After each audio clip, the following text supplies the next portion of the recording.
Yorana, bonjour à toutes et à tous. Je suis très heureuse de vous retrouver et poursuivre avec sa pousse au Fénois, le MAG, notre voyage sur les terres de nos 5 archipels. Tout au long de cette saison, nous allons revenir sur ce qui fait l'une des richesses de notre pays et souvent participe de son identité. Ce n'est pas du tourisme agricole, c'est un voyage d'investigation et de prospective.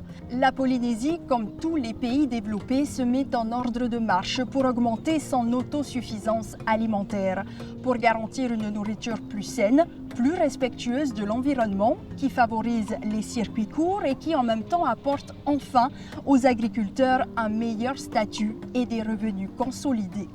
Après 2 années d'études et de concertation intense entre tous les partenaires, le pays a adopté à l'unanimité des voix des représentants de l'Assemblée un schéma directeur du développement agricole qui porte sur la période 2020-2030. Qui intervient sur l'article 1er de la délibération, pas d'intervention.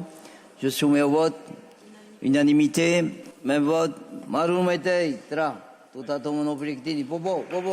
Et c'est sur cet engagement du pays que va porter notre émission d'aujourd'hui. En effet, le premier mot qui vient à l'esprit à la lecture de ce document, c'est l'ambition. Il s'agit à l'horizon 2030 de maintenir un nombre constant de 15 000 actifs agricoles au sein de 5 100 exploitations réparties sur l'ensemble de tous les archipels, avec une production en augmentation d'au moins 30% en valeur, avec une augmentation de la surface cultivée de 800 hectares, dont 500 de terres privées. Pour atteindre cet objectif, il convient de valoriser les produits dans les filières de proximité, privilégier les réseaux de petites entreprises de transformation agroalimentaire, les circuits courts de commercialisation pour un meilleur partage de la valeur ajoutée, promouvoir les nouveaux modèles de production respectueux de la santé des consommateurs comme des ressources naturelles et de l'impact sur l'environnement, réduire pertes et gaspillages tout au long de la chaîne alimentaire. Avant d'entrer dans le détail, TRI Alpha, vice-président, ministre de l'Agriculture et architecte de cette ambition, nous précise quelles sont les grandes attentes pour le pays.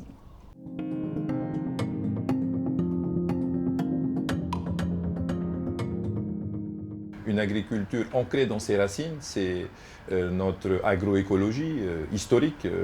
Nos anciens avaient des pratiques naturelles qu'il faut aujourd'hui retrouver puisque ce sont les pratiques souhaitées pour la transition agroécologique. Nous souhaitons par ce schéma surtout valoriser une cohésion territoriale, des plans agricoles territoriaux où chaque archipel, chaque île apportera son potentiel naturel. Les Australes avec des produits adaptés au climat particulier des Australes et puis les Marquises qui nous permettront de valoriser notamment les agrumes et surtout la production fruitière. Concrètement, on rentre dans le cœur de l'action de ce schéma directeur qui engage tous les partenaires de l'agriculture pour les 10 ans à venir. 5 axes et 29 orientations déclinées en plus de 300 actions structurent le plan et visent 5 objectifs. Axe 1, développer l'activité et l'emploi dans les exploitations familiales. Axe 2, insérer les producteurs dans des filières économiques performantes et structurées pour accroître la souveraineté alimentaire. Axe 3, créer et renforcer des filières à haute valeur ajoutée. La philosophie qui soutient cette première partie du plan, c'est bien la quantité avec l'augmentation des surfaces et la qualité avec le développement des filières. Viennent en appui les 2 autres priorités. Axe 4, développer la transition vers l'agroécologie et l'agriculture biologique en lien avec le système alimentaire et une gestion durable. Axe 5, transformer la gouvernance du système agricole et alimentaire territorialisé à l'ensemble des 5 archipels du pays. Dès l'axe 1 est affirmée la volonté de créer en 10 ans 800 hectares, dont 500 issus du domaine privé.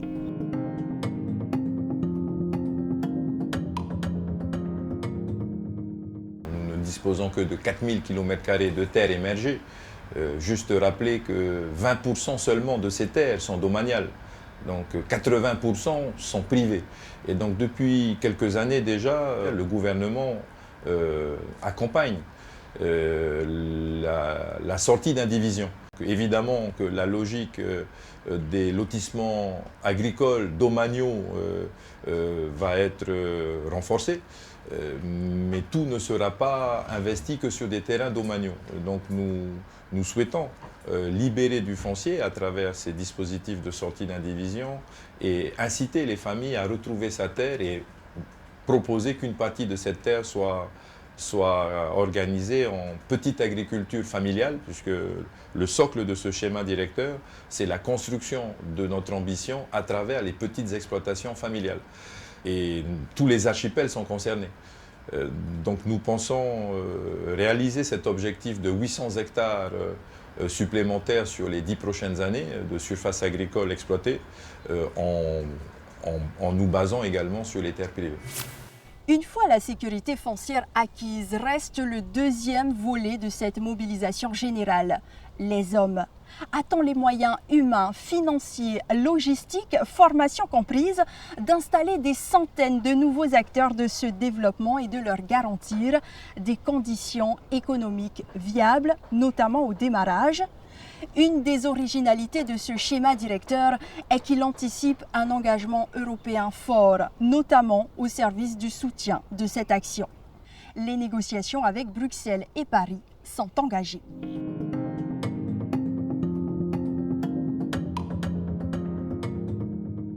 Nous, ici en Polynésie, nous devons construire notre résilience économique par la transformation agricole, par la transformation des ressources marines et aquacoles et naturelles de notre pays. Donc pour l'agriculture, nous allons proposer de travailler sur un véritable statut de l'agriculteur, du salarié agricole, du métier agricole.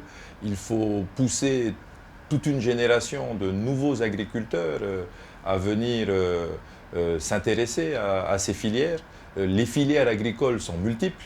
Il y a bien sûr la plantation, il y a bien sûr la transformation, et puis il y a toute cette recherche agronomique et cette valorisation de la chimie verte.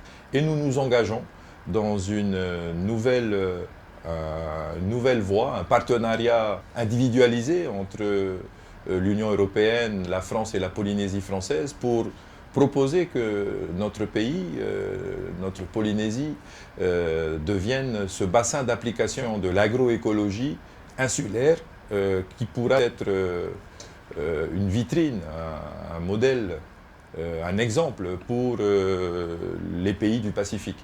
Et donc ces négociations ont déjà démarré. Nous sommes en phase de consolider le projet qui devrait être proposé d'ici janvier 2022.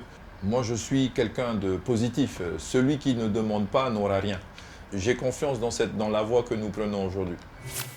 L'évocation de la participation des différents niveaux de l'administration se retrouve dans l'aspect financier de ce schéma directeur.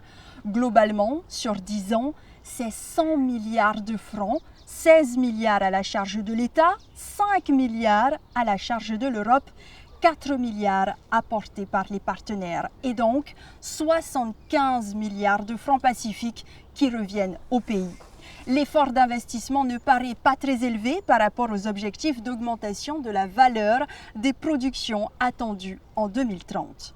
Les fruits, plus 40%, le vivrier, plus 200%, la vanille, plus 100%, la canne à sucre, plus 300%, le bois, plus 500%. Pour la filière viande, est attendue une augmentation de la valeur de 40% pour la filière porcine, 37% pour la filière bovine et 25% pour les chèvres. Le tout grâce notamment à une modernisation et adaptation de l'abattage. Pour les domaines dans lesquels le Fénois est déjà en autosuffisance ou en plein emploi de la ressource, le miel, le lait ou les œufs, les objectifs s'ordonnent autour de 15%.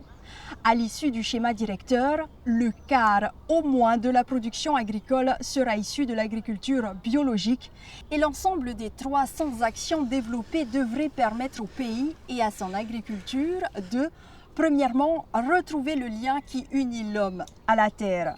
Deuxièmement, valoriser les pratiques agro-environnementales. Troisièmement, placer le pays dans le mouvement mondial du développement durable. Quatrièmement, reconnaître à l'agriculture son rôle fondamental dans l'ensemble de la culture polynésienne.